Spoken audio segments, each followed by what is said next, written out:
अस्सलाम वालेकुम स्टूडेंट्स। आज के इस वीडियो लेक्चर में हम डिस्कस करेंगे class ninth biology chapter first के कुछ एसएलओ बेस्ड एमसीक्यूज़। कुछ स्टूडेंट्स की तरफ से रिक्वेस्ट आई थी कि एसएलओ बेस्ड एमसीक्यूज़ जो हैं उसके ऊपर भी एक सीरीज़ जो है वो स्टार्ट करवा दें। तो ये उन स्टूडेंट के लिए हैं प्लस उन सारे स्टूडेंट के लिए जो अभी क्लास नाइन्थ के एग्ज़ाम्स में अपीयर होंगे।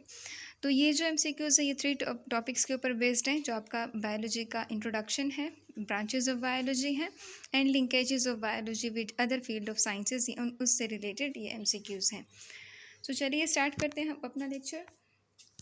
सबसे पहले एमसीक्यू आता है, what is the meaning of the word biology. Biology word का मतलब क्या है? तो आपको देख सकते हैं राइट ऑप्शन आपका स्टडी ऑफ लाइफ है।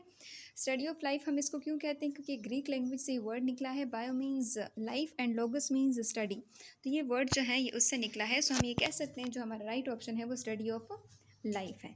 ठीक है। सो नेक्स्ट एमसीक्यू है, who first use the term biology. सबसे पहले इस वर्ड को किसने यूज़ किया था? कार्ल लिनियस जो है इन्होंने सबसे पहले इस वर्ड को इस्तेमाल किया था। उसके बाद आते हैं which branch of biology is concern with the study of plants, यानी प्लांट की स्टडी को हम क्या कहते हैं? उसको हम बॉटनी कहते हैं। जूलॉजी जो एनिमल की स्टडी को कहते हैं। माइक्रोबायोलॉजी जो होती है उसको हम जो माइक्रो ऑर्गेनिजम्स होते हैं जैसे वायरसेस हैं, बैक्टीरिया हैं, इनकी स्टडी करते हैं।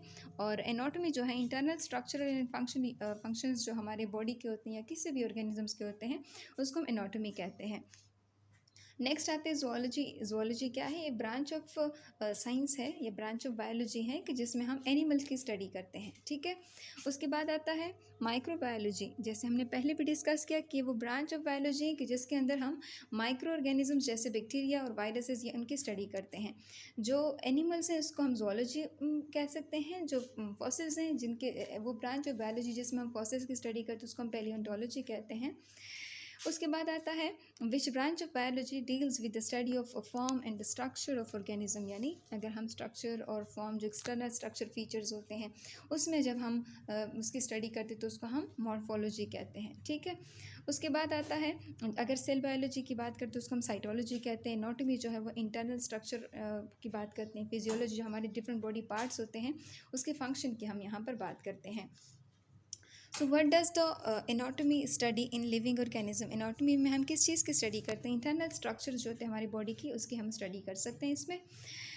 एम्ब्रियोलॉजी जो है ये कौन सी ब्रांच ऑफ बायोलॉजी है? ये वो ब्रांच ऑफ बायोलॉजी है कि जिसमें हम एक ऑर्गेनिज्म है कैसे एक फर्टिलाइज्ड एग से डेवलप होता है। ठीक है। तो उसके अंदर जितने भी स्टेजेस होते हैं वो सारी यहाँ पे हम डिस्कस करते हैं। क्लासिफिकेशन ऑफ ऑर्गेनिजम्स को हम टेक्सोनॉमी में पढ़ते हैं।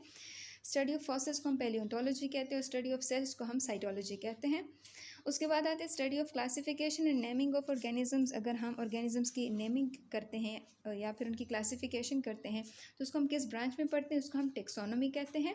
हिस्टोलॉजी टिश्यूज़ की स्टडी को कहते हैं। फिजियोलॉजी हमारे जो डिफरेंट बॉडी ऑर्गन्स होते हैं उसके जो पार्ट्स हैं हमारे बॉडी के उसके फंक्शंस के बारे में हम डिस्कशन करते हैं। माइक्रोबायोलॉजी हम माइक्रो ऑर्गेनिज्म जैसे बैक्टीरिया और वायरसेस की स्टडी करते हैं।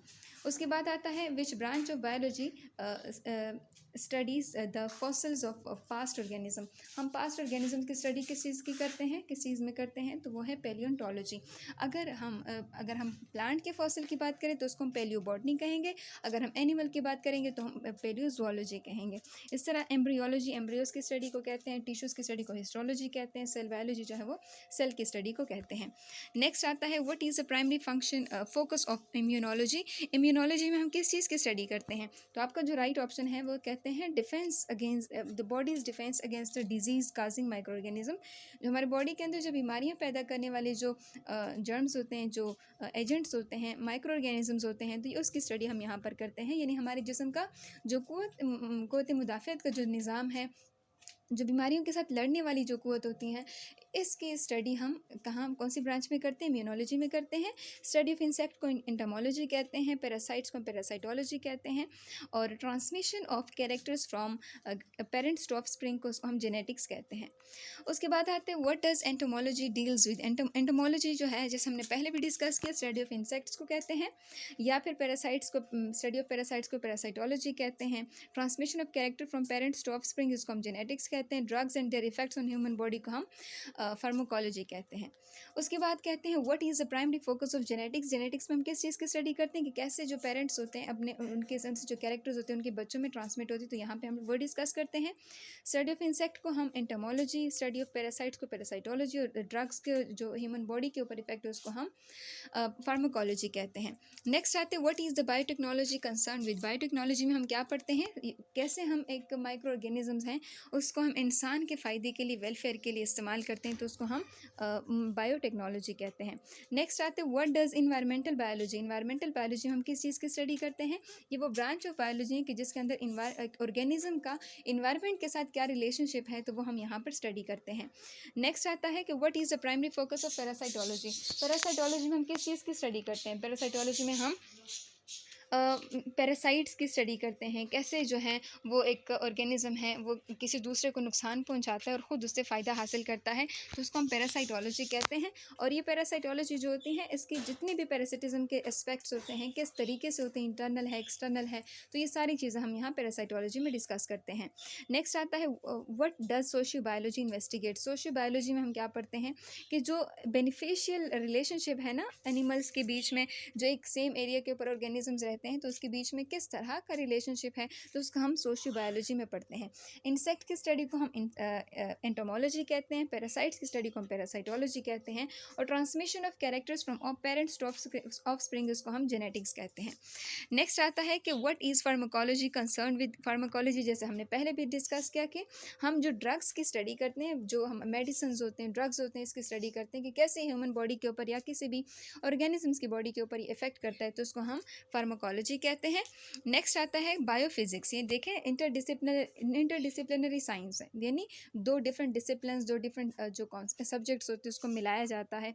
तो ये इसमें हम क्या पढ़ते हैं, हम चूँकि बायोफिजिक्स की बात करें, बायो मीन्स लाइफ और फिजिक्स का मतलब जो हमारे फिजिकल फिनोमिनाज हैं, तो कहते हैं बायोलॉजिकल फिनोमिना को हम यूज़ करते हैं जो हमारे मुख्तलिफ जो प्रॉब्लम्स होती हैं, प्रिंसिपल्स होती हैं, जो कि जो हमारे बायोलॉजी में जितनी भी प्रॉब्लम्स होती हैं हमारे लिविंग ऑर्गेनिज्म के साथ, जितने भी एसोसिएटेड प्रॉब्लम्स होती हैं, इसके अंदर जब हम फिज़िक्स के टेक्निक्स का इस्तेमाल करते हैं, फिज़िक्स के रूल्स का इस्तेमाल करते हैं, प्रिंसिपल का इस्तेमाल करते हैं, तो उसको हम बायोफिज़िक्स कहते हैं। बाकी जितने भी हैं वो इससे रिलेटेड नहीं है।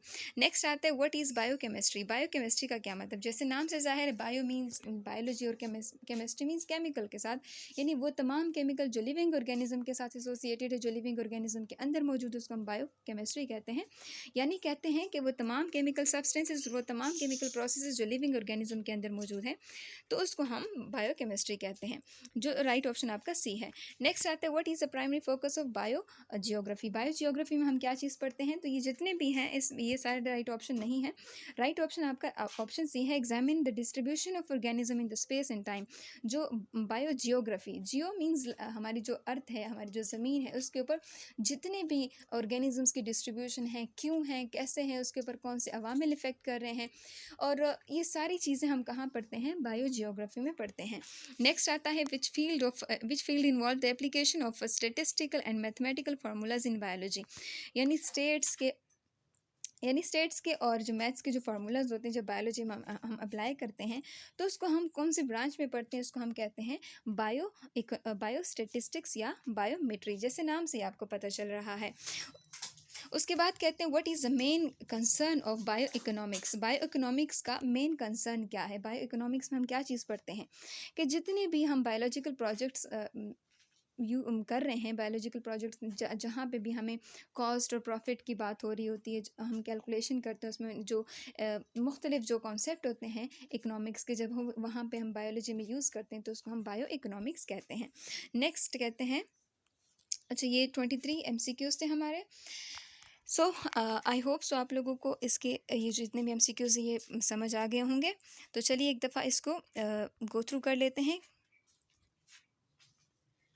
सबसे पहले एमसीक्यू क्या है? बायोलॉजी स्टडी ऑफ लाइफ को कहते हैं। बायोलॉजी जो है ये कार्ल लिनियस ने सबसे पहले यूज़ किया था। ये बॉटनी जो है वो स्टडी ऑफ प्लांट्स को कहते हैं। जूलॉजी स्टडी ऑफ एनिमल्स को कहते हैं। माइक्रोबायोलॉजी माइक्रो ऑर्गेनिजम्स की स्टडी को कहते हैं। जो मॉर्फोलॉजी है, ये जो हमारे फॉर्म एंड स्ट्रक्चर है किसी भी ऑर्गेनिज्म के एक्सटर्नल स्ट्रक्चर फीचर्स होते हैं उसको मॉर्फोलॉजी कहते हैं। उसके बाद एनाटॉमी इंटरनल स्ट्रक्चर्स की स्टडी को कहते हैं। उसके बाद embryology development of organism from fertilized egg, इसको हम कहते हैं। नेक्स्ट आता है कि क्लासिफिकेशन ऑफ ऑर्गेनिजम्स को हम टेक्सोनोमी कहते हैं। उसके बाद जो फॉसिल्स की स्टडी है उसको हम पेलियोंटोलॉजी कहते हैं। इम्यूनोलॉजी में हम बॉडी डिफेंस सिस्टम की बात करते हैं, बॉडी डिफेंस सिस्टम को स्टडी करते हैं। उसके बाद एंटोमोलॉजी स्टडी ऑफ इंसेक्ट को कहते हैं। प्राइमरी फोकस ऑफ जेनेटिक्स क्या है कि कैसे कैरेक्टर्स जो हैं वो पेरेंट्स से उनके बच्चों में ट्रांसमिट हो रही हैं। उसके बाद बायोटेक्नोलॉजी में हम use of micro organism for the benefit of and welfare of humanity, इंसानियत के फ़ायदे के लिए हम किस तरह माइक्रो ऑर्गेनिजम्स का इस्तेमाल कर सकते हैं, तो इसको हम बायोटेक्नोलॉजी कहते हैं। नेक्स्ट कहते हैं कि environmental biology, inter relationship between organism and their environment. Primary focus of parasitology study of parasite को कहते हैं। सोशियो बायोलॉजी में beneficial relationship among the living organism living in the same area. उसके बाद pharmacology scientific study of drugs and their effect on human body. उसके बाद आते हैं biophysics, understanding the biological phenomena and problems using the principle and techniques of physics. उसके बाद कहते हैं biochemistry chemical substances and processes that occur in living organisms. उसके बाद कहते हैं primary focus of biogeography, examining the distribution of organism in space and time. उसके बाद लास्ट हमारा एमसीक्यू है, second last, which field involves the application of statistical and mathematical formulas in biology, biostatistics और biometry, इसका right option है। उसके बाद what is the main concern of bio economics, तो राइट ऑप्शन हमारा ऑप्शन सी है, calculating and comparing the cost and the profit of biological projects. So I hope so आप लोगों को ये वीडियो बहुत पसंद आई होगी। अगर आप लोग को इस तरह की वीडियोज़ और भी चाहिए तो कमेंट सेक्शन में बता सकते हैं कि किस टॉपिक के ऊपर आप लोग को एमसीक्यूज़ चाहिए।